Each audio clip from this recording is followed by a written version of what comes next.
Gemini, hi, welcome to Mystic Queen PH at ito ang inyong energy update for April 1 to 15, 2024. This is a general reading, just take what resonates. Watch your Sun, Moon, Rising, Venus for other messages. And thank you sa lahat ng mga sumusuporta dito sa ating channel. Just a reminder, gamitin nyo lamang ang reading na to bilang gabay. Pa-follow, like na rin ang ating Facebook at TikTok. Lahat po yan Mystic Queen PH. Like, share, subscribe. Turn on post notifications para lagi kayong updated sa ating mga readings. And if you're interested in private readings, meron tayong link sa description at sa pinned comment. Yan, pakicheck nyo na lang para makapag-book. Okay, Gemini, tignan natin ang overall energy ng first half ng April sa inyo. And then also yung inyong money, career, finances, and your love life. Okay. Seven of Wands. Stand your ground. Nako, mukhang merong mga mangungulit sa inyo ngayong first half ng April. Pwedeng merong gustong kunin sa inyo, pera or gamit. Be careful, no? Oo. Or merong mga taong will try to parang ano ka, tawag doon, ipoprovoke ka. Oo. Kaya yung iba sa inyo, iiwas muna sa mga sa mga tao. With the Hermit. And then, magpo-focus ka lang sa mga taong mapagkakatiwalaan mo. May temptation sa paligid-ligid. Oo, Gemini. So, kailangan malakas yung mo, yung iyong resistance sa temptation. Some of you, meron kayong iiwan ng toxic situation. Oo. Tapos doon kayo makakahanap ng inyong peace of mind. O, pwedeng merong toxic sa family na pwedeng laging hingi ng hingi sa inyo or inaasa sa inyo yung mga responsibilities nila. So, your overall energy, Ace of Pentacles, this is a new beginning. Bagong simula sa inyong trabaho, career, business, pwedeng merong magbibigay sa inyo ng puhunan, pang negosyo, malaki man yan o maliit. So, magandang oportunidad yan para magsimula muli. So, yung iba sa inyo, bagong career, business. What is the Ace of Pentacles? Nine of Cups, wish fulfillment. So, yung iba, pwedeng umalis kayo sa trabaho, business, or career na sa tingin nyo hindi na kayo masaya. So, ngayon, first half ng April, magsisimula kayo sa isang very promising career or business na nandun yung happiness mo. So, your challenge is the Queen of Wands. So, I think, may mga pagkakataon pa rin na natatakot ka kung kaya mo ba na magsimula muli. Ten of Cups. O para sa family mo, no? Para sa mga mahal sa buhay mo. I think marami kang sources of inspiration, no? At yan yung magbibigay sa iyo ng lakas ng loob na i-pursue yung mga gusto mo. May mga pagkakataon lang na pinanghihinaan ka ng loob or parang nagda-doubt ka sa sarili mong kakayanan. So, iwasan mo yon kasi you are good enough, okay? So, your opportunity, you have the Moon, which is about your instinct. This is also your intuition. What is the Moon as an opportunity? The Tower. Nako. I feel like you are reinventing yourself. Kasi tinan mo, may pusa, 'di ba? Tapos yung pusa na 'yon, pagtingin niya sa reflection niya, isa pala siyang Black Panther. 'Di ba? So, andun pala yung strength niya, malakas pala siya, hindi niya lang nare-realize.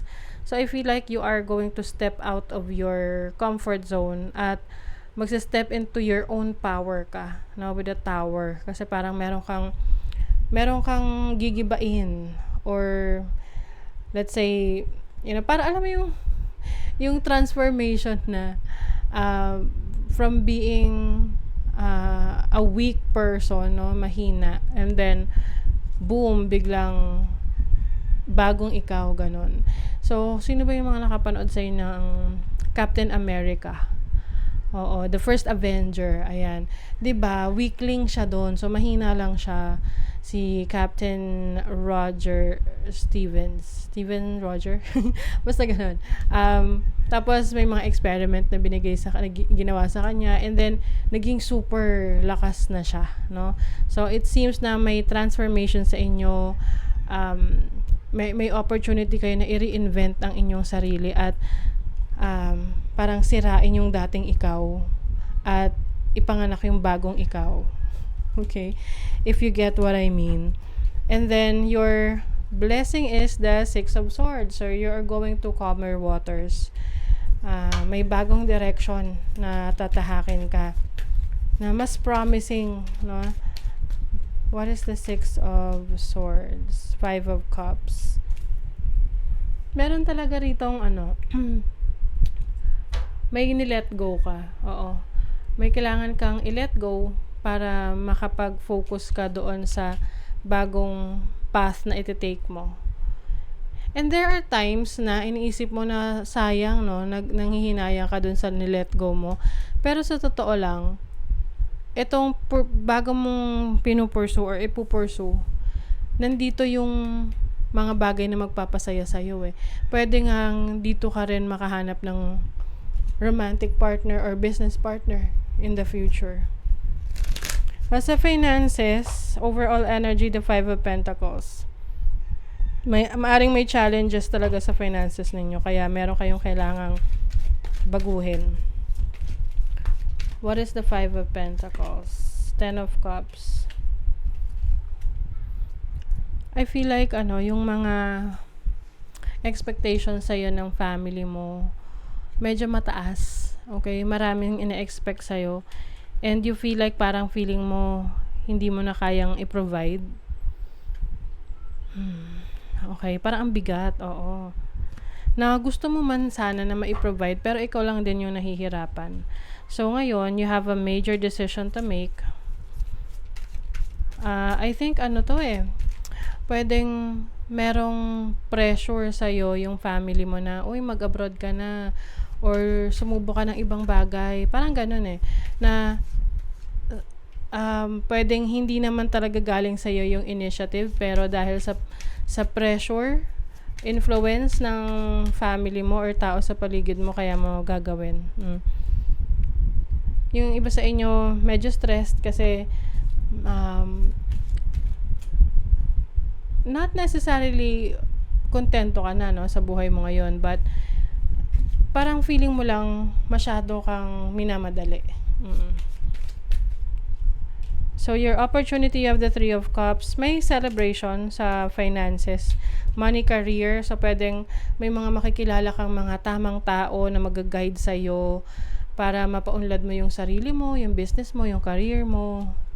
So, nothing to worry about that. You also have the King of Wands. That is your blessing. Travel opportunities. Pag-abroad yung iba. Yan yung blessing sa inyo. Yung iba kasi parang ayaw mag-abroad. Pero kung nandiyan naman yung opportunity, why not, 'di ba? Hindi naman kasi lahat nabibigyan ng pagkakataon na makapag-abroad. You have the Page of Cups. Eventually magugustuhan mo rin naman 'to. Parang kumbaga minadali ka lang na umalis sa comfort zone mo para mas makapag-explore ka pa ng iyong potentials. So, your relationship, Page of Wands. Yung iba sa inyo, may explore na bagong connection. Queen of Wands, pwedeng sa isang fire sign, Aries, Leo, or Sagittarius. Pwedeng may age gap. Itong person na to. Or someone na malapit sa'yo, pwedeng ito yung mentor mo. May opportunity tong relationship na to na mag-grow. Pero syempre meron niyang kasamang challenges which is normal. Okay? And also be very careful rin if you are connecting with someone na baka meron ng responsibilities. Oo, so mag-ingat. Kilalaning maigi ang makaka-connect nyo. Retrograde, 'di ba? I-review mo, i-reassess mo yung situation. And Uranus, open for change. Merong major changes sa inyo ngayon, Gemini. So, be open to changes. You've earned all your stripes. Yes. So, being proud of yourself, no? Magiging proud ka sa mga iyong maa-achieve ngayon. Okay? So, that is your reading, Gemini. Thank you so much. Bye.